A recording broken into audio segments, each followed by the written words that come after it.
começamos Liberdade de Opinião e vamos direto conversar com Fernando Molica, direto do Rio de Janeiro. Molica, bom dia, bem-vindo.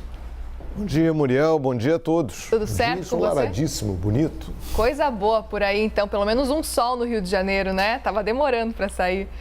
Vamos começar falando sobre o Supremo Tribunal Federal, porque Luiz Roberto Barroso, o ministro, decidiu que brasileiros ou estrangeiros residentes no país que deixaram o Brasil a partir de terça-feira, dia 14, não poderão regressar sem comprovar a vacinação completa contra a Covid-19. Pela determinação do ministro, quem já estava fora do Brasil até essa data vai poder voltar seguindo as regras anteriores, ou seja, apresentando um teste PCR negativo feito até 72 horas antes do embarque.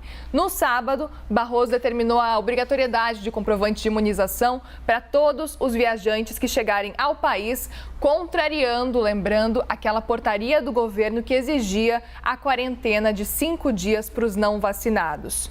Molica, qual que é a sua opinião, a sua avaliação sobre a decisão do Barroso?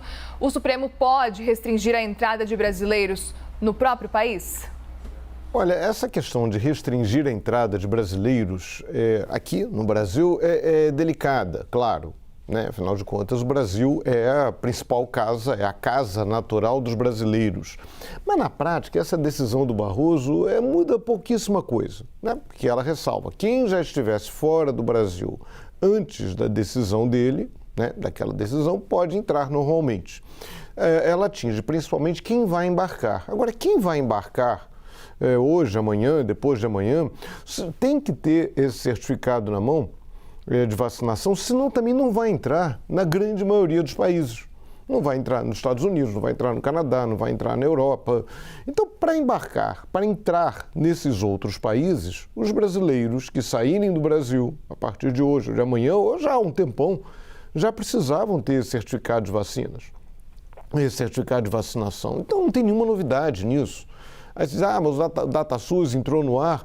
Olha só, também sem o DataSUS também não vai conseguir entrar, ou pelo menos sem algum certificado de vacina, né? Tem que ver se os outros países aceitam aquele certificadinho que a gente recebe quando toma vacina no posto, mas também já não entrar. Então, para sair do Brasil, para chegar em outro país, esses brasileiros já precisarão desse certificado, então não tem nenhuma novidade.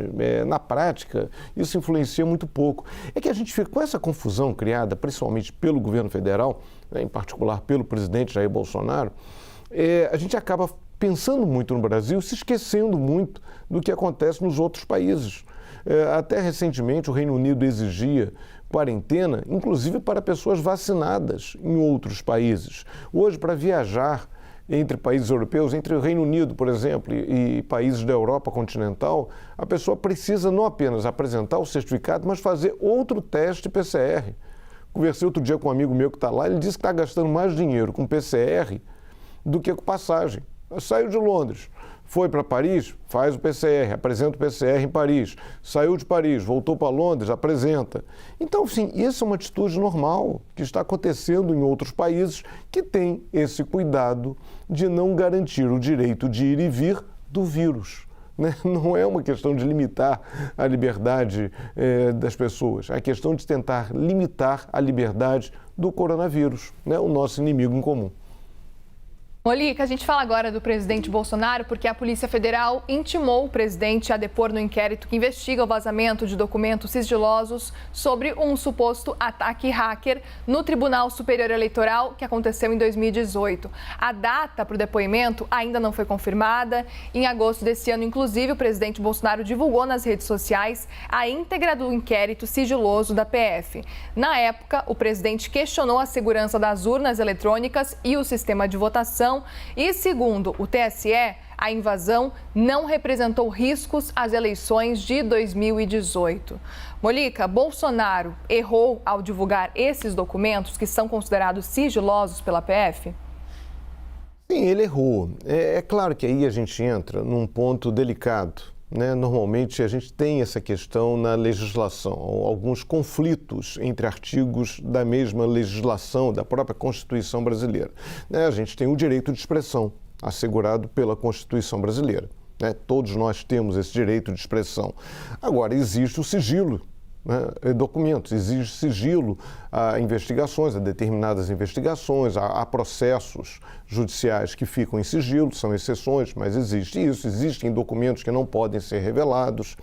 E aí o que a Constituição fez? O que os constituintes fizeram? Eles fizeram uma ressalva, que está lá no artigo 5º, e tem lá uma ressalvazinha, um dos itens do artigo 5º garante assegurado a todos o direito ao acesso à informação, resguardando o sigilo de fonte quando necessário ao exercício profissional.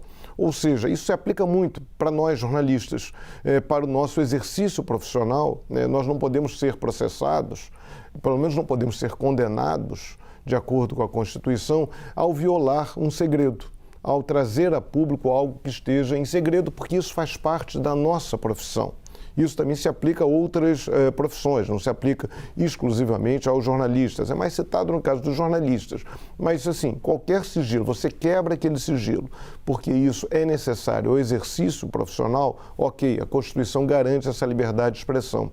Mas o presidente da República, ele não quebrou esse sigilo, não supostamente quebrou esse sigilo como exercício profissional. A profissão dele, nesse momento, ele é um funcionário público exercendo a presidência da República. Mas ele é superior hierárquico do órgão que produziu essa informação, no caso, a Polícia Federal. Então, assim, em tese, há uma suspeita grave de ele ter violado um sigilo determinado pela característica desse inquérito. Aí há uma informação de que teria sido um deputado federal que teria repassado para ele essa informação, não importa. O presidente é superior hierárquico à Polícia Federal e divulgou uma informação que estava guardada sob sigilo pela Polícia Federal. E isso tem que ser investigado. É simples, nesse caso não caberia.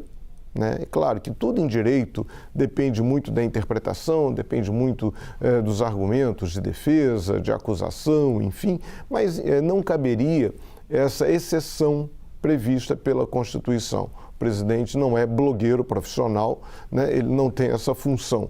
A profissão dele é presidir o país e, como presidente, ele tem que resguardar as leis, obedecer às leis e garantir, por exemplo, o sigilo de documentos que, são sigilosos.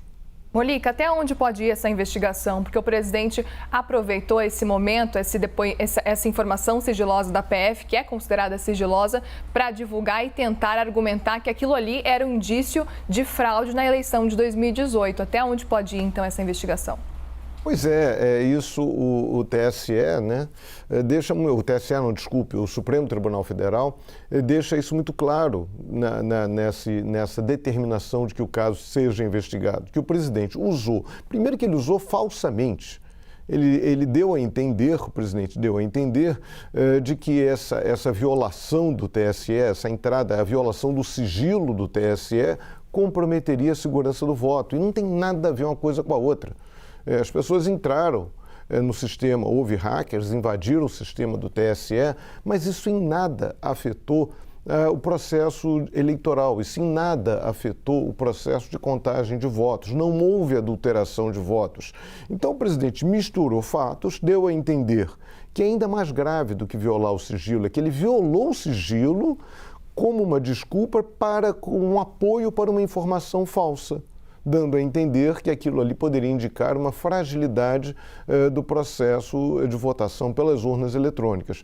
Então foi uma dupla falta do presidente da República e aí isso tem que ser investigado, isso eventualmente tem que ser punido, porque não dá para brincar com isso, não dá para brincar com as instituições, não dá para brincar com o sistema eleitoral brasileiro. No ano que vem nós iremos votar, é importante que esse processo seja respeitado, não se pode haver esse tipo de dúvida que não é baseada em fatos e sim em suspeições, enfim, em opiniões.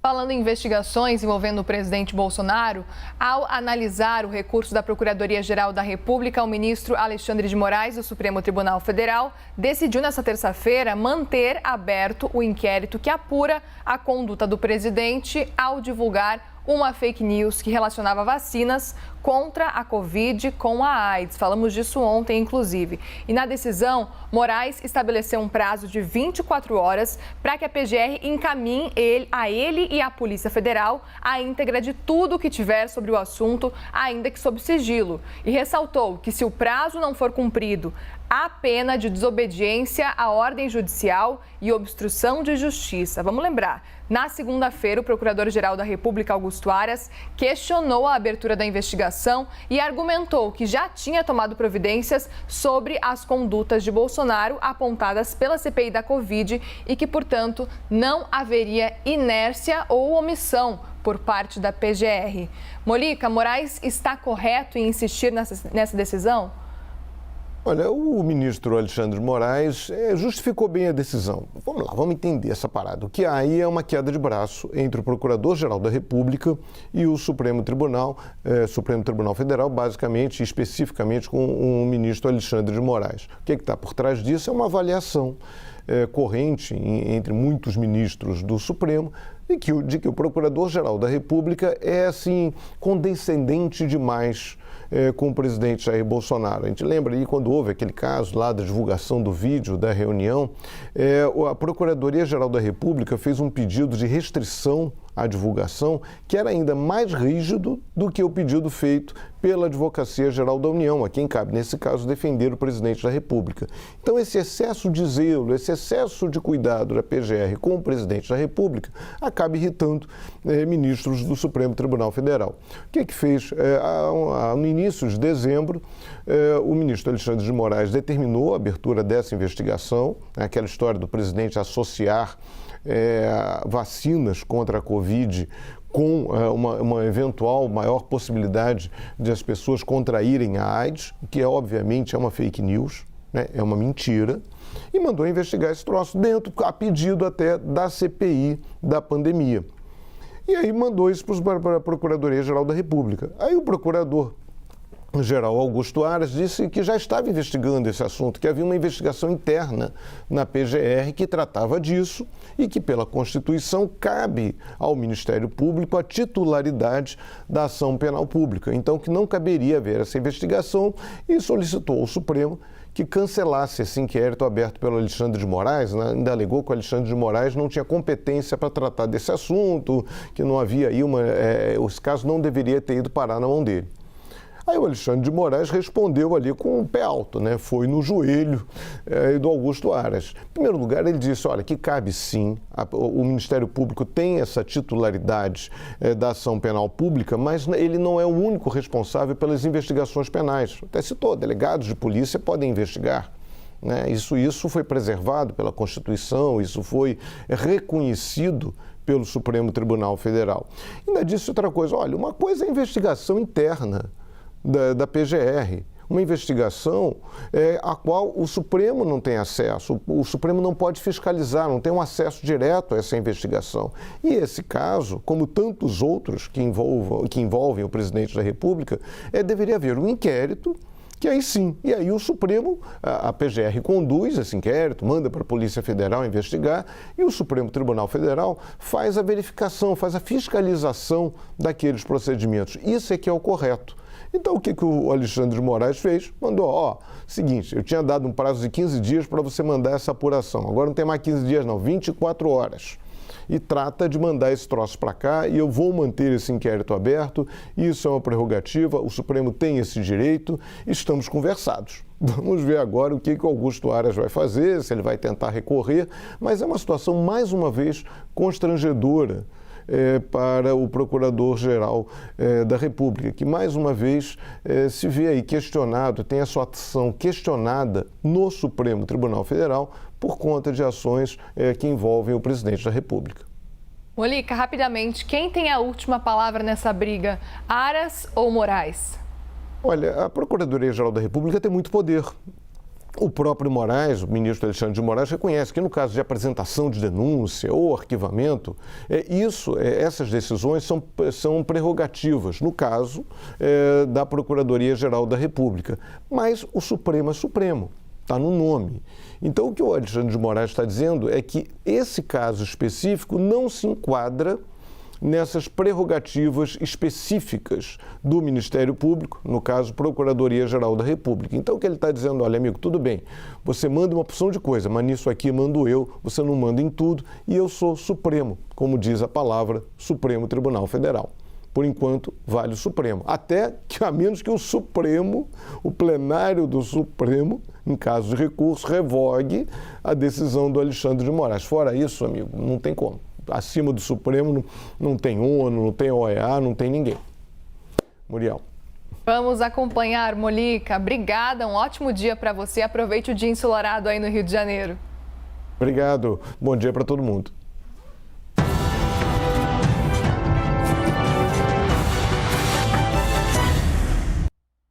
As opiniões emitidas pelos comentaristas do quadro não refletem necessariamente a posição da CNN.